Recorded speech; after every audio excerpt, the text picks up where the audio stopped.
बच्चों, hi Purvi. Welcome to our personal tutor channel. आज हम लोग कक्षा 9 का एक पाठ पढ़ने वाले हैं, एक कुत्ता और एक मैना। तो शुरू करते हैं यह पाठ।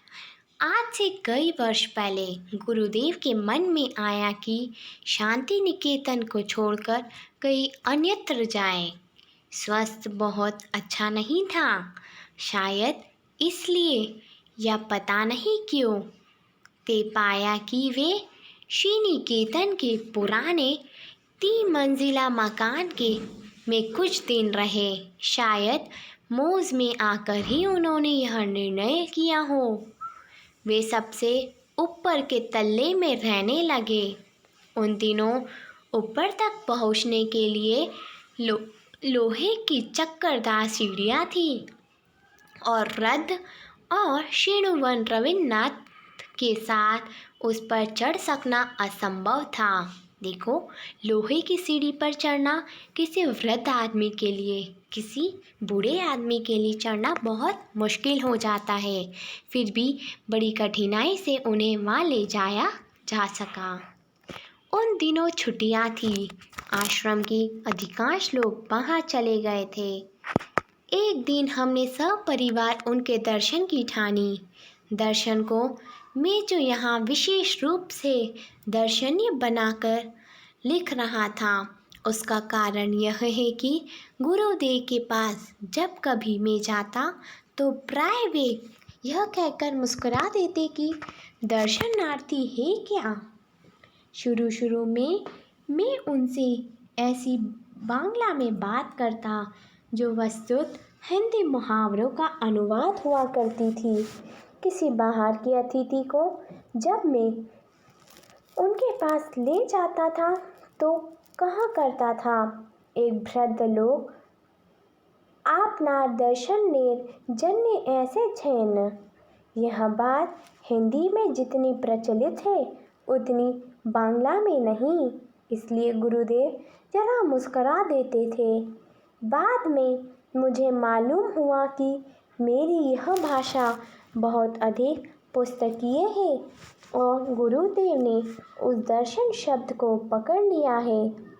इसलिए जब कभी मैं असमय में पहुंच जाता तो वे हंसकर पूछते थे, दर्शनार्थी लेकर आए हो क्या।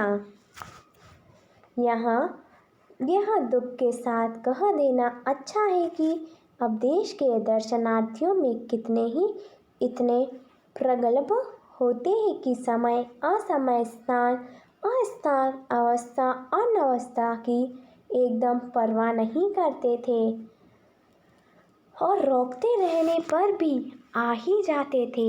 ऐसे दर्शनार्थियों से गुरुदेव कुछ भीत से रहते थे। अस्तु में मैं बाल बच्चों के एक दिन श्री निकेतन जा पहुँचा। कई दिनों से उन्हें देखा नहीं था। गुरुदेव वहाँ बड़े आनंद में थे। अकेले रहते थे। भीड़ भाड़ उतनी नहीं होती थी जितनी शांति निकेतन में।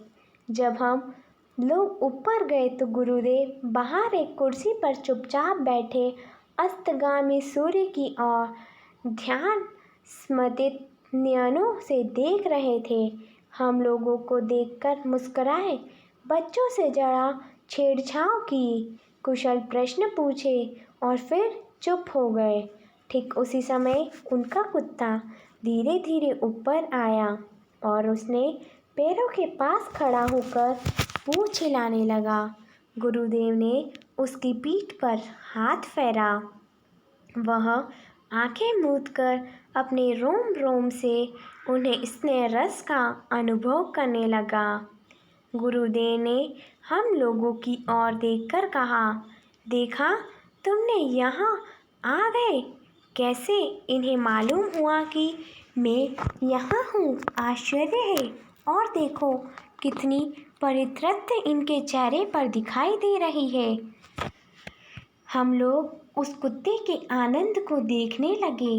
किसी ने उसे राह ना दिखाई थी, ना उससे यह बताया था कि उसके स्नेहदाता यहाँ से 2 मील दूर है।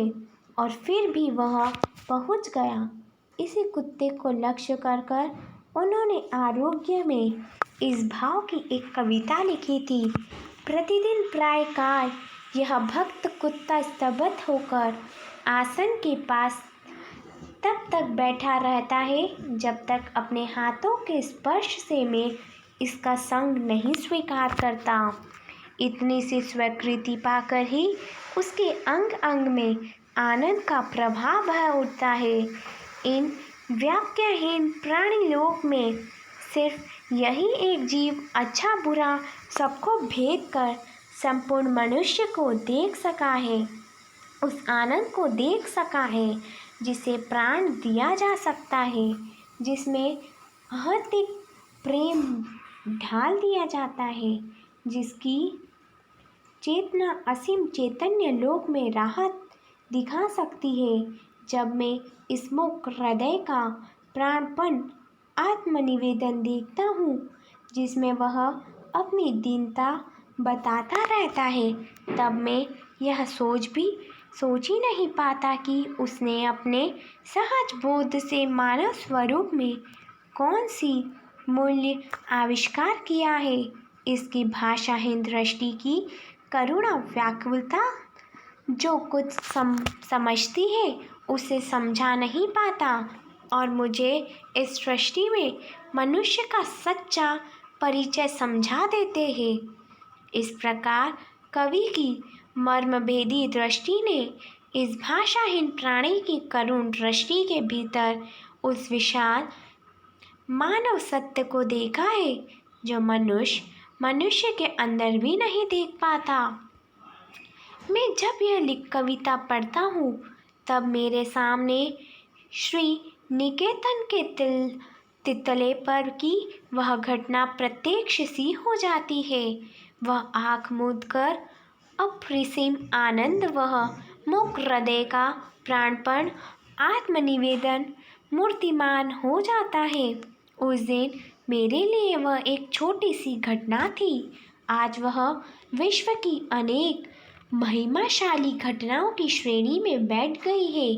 एक आश्चर्य की बात और इस प्रसंग में उल्लेख की जा सकती है, जब गुरुदेव का चिताभस्म कलकत्ते यानी कोलकाता सी आश्रम में लाया गया, उस समय भी न जाने किस सहज बोध के बल पर वह कुत्ता आश्रम के द्वार पर आया और